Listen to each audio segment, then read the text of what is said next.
Good morning, Susan. Good morning, Dave. Susan, you were in the first group that we ran at Africa Tikkun. You were one of the most outspoken people, and if I remember rightly, on the first day, you were probably the only person that actually spoke. And it was really interesting because you mentioned something after that. You said to us, they don't speak to you because you're white. They Yeah. don't trust you. Susan, do you think that's changed? Yes. Could you elaborate on like how you think it's changed and what you've seen? I think in South Africa we really got a big, diverse cultural problem. Because it was like before, it was when black people were seeing white people, it was like, you need to bow down. This is not your friend, don't trust them. They have money, they are rich, and you are poor. So that was the big thing, and normally our great-great-parents was working as maids. So we was always not on the same level, we was down. Specific the black people. We as colored was in between, and according to them, black white people was favorite us. We was like the favorite people for the white people. But we did trust them because most of the colors grown up on the farm in South Africa. So there was no black and white for us. We was just white and we was colors. But I think as you came into Africa Tikkun, as me as working as a colored in Africa Tikkun, it was also difficult for them to trust me. And it was, but I have one friend, Faniswa, that encouraged me. And it was also difficult for me because I didn't understand the language. I was not culturally competent because most of them are black, but they come from different cultures. So even they don't understand it themselves, their cultures, most of them. Okay. So, but now, after you come on the first time, it's like their concept and their minds change. For me at workplace, because you've been there for 2 days and you're gone. But I can see the change as a colleagues to work together. There's a really, I think, 60% change in them with me. Is that right? It's true. And so what you're saying there is that, would you say that relationships within the workplace have got better? Or? Much Okay. better. Because it's like we got different programs. So when I walk into the offices or the programs where they work, it's like, what are you coming to do there? It's like, are you spying? Or what actually is the problem? But now it's like, for us who been on the training, it's like, oh, Susan, it's good to see you coming in our office, in our programs. It's nicer now as it was before. Works nice. It's work nicer, Okay. you know. So for me, it's like I can walk in, not so much walk in, but when I want to go to a colleague in the other programs, there's no the why question anymore. You know, and it's also when we say something to each other that's not sitting well with me or them, it's like, it's your thoughts. That's recognized. Yeah. It's recognized. And it's your expectations Okay. that disappointed you. It's not what I think. So it's like we talk a different language now. And it's for me joyful, it's interesting to see the change in them. Because in South Africa, black people, it's not easy to change. They stick to what they believe in. But I think this 3 principles make so a big difference that they also can understand all the things that they was believing in. Some of them are myths. Because we're talking about it during working hours. Man, this is a myth. Or they was This is a believing what, sorry? a myth. Myth. You see? So they also came to the understanding all the things that they was believing in was not true.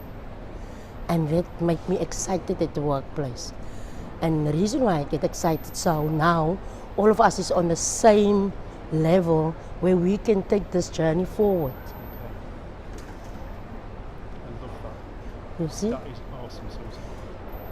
How has this affected you personally? I think I was a prisoner. I'm free. It's like I think I'm feeling like Nelson Mandela was 27 years in prison on Robben Island. So there's no ways that you can run away from Robben Island. And if you can't swim, you will die along the way, you know. But now for me, I have freedom. I feel peace at mind. The family conflicts that they've been, I'm just watching the game and thought. Because some of the family conflicts, you can't say bring these three principles to the conflict. But watching the game, and when time go by, you say, okay, didn't you think this is the way to go forward? Yeah, I love that. So it's like you've recognised that given time, you will know when to intervene, when to say what. So you have useful thought. I always reflect on me, okay, this is not the right time. Okay. Because what I want to say, they will not understand it and will cause more conflict. Yeah. So just relax, sit down and watch the game. The game of life, Exactly. And you know when you're a spectator, you are so peaceful. And there's no lose and win team. You know? You will intervene and talk on the right time. And that make our life so easy and more relaxing and stress-free. You know, and as I feel I'm a millionaire. I've got a lot of money, but I've got nothing. That's when you find peace in yourself. You see? Just peace with what is, eh? Excuse me? Peace with what is?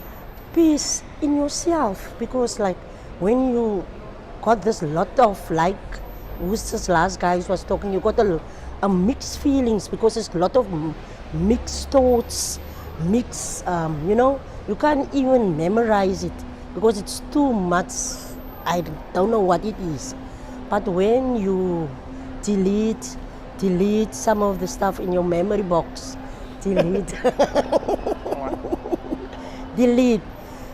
the memory box is empty and can get new information, new knowledge. Lovely. You know, and that is like a antibiotic that heal you from inside. Because all that dirty stuff, that mixed feelings, you delete it. And then the memory sticks is ready now. And with that memory sticks, you can just plug it in everywhere you go. And then, yeah.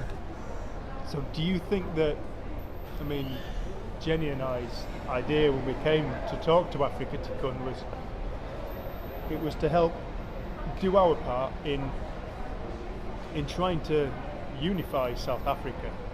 Do you think there's potential? 150% yes. And I think you started at the best place. You was not loose, you have a foundation, and you came to an organization that's internationally recognized.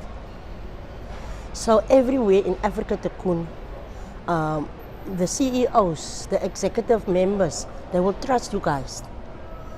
Because what they're going to see, because Fulani is one of the best centers of Africa Tikkun, recognized as one of the best centers at Africa Tikkun last year.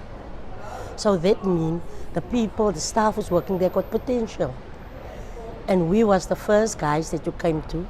So they will love, I think, and they, what is this now, change is now from cradle to career. So with these three principles, if we can implement it in our little children from the ECD Center too, where they go to university, what a beautiful world will it be. So this is the vision and mission of Africa Tikkun now, to see the impact that they have, what a beautiful world. And with this, you can't go wrong. Thank you so much, lovely. Thank you. Thank you, Susan. And you've been awesome to have in group. We've loved having you in group. Yeah, and it's nice to have a diverse group. Yeah. You know? And I think in our colored people, we are not afraid. It doesn't matter. They can say there's gangsters, okay, it's fine, there's gangsters, and so what? We love, I don't know what is it in us, but I also think the colors was a mixture of different kinds of It's black, white, Indian, whatever. So we got a little bit of everything. Yeah. You know, yeah. Yeah. This is us. This is me. And thank you for everything that you've said. I love to take this journey forward. Wherever I go, I will preach the same language. Because it's so nice to see the change in people. Because really, I said this morning when I was talking, I was saying, it seems to me most of us was patients of our own thoughts and our own minds. We was really sick till we came to conclusion and hear these 3 principles. And now we are released. We can shout out loud and said, I'm healed. And the others that's really still sick, like patients walking around in the world, they'll say, come here, man, I want to share something with you. This is the way to go. You know, yeah. But otherwise, Dave, I was sharing with you the other day what my son is going very well with him in the rehab. Today is the 14th day that he's been there, and it's a miracle. And that's just from you talking to him. Yeah, just be there, watch the game, the right time, the right words, the right support. Yeah. He's still in the rehab, he's doing well. He's really doing well. That's good news. Yeah. Send him our love, Susan. Yeah, I will. And I know he's gonna make it. He must stay there 6 months. And yeah, he's gonna make it. I told him just take it one day at a time. 6 months is just a number, but it's a day when you really want to change. Absolutely. Yeah. Thank you, beautiful. Thank you, Susan. Yeah. Thank you so much. Yeah.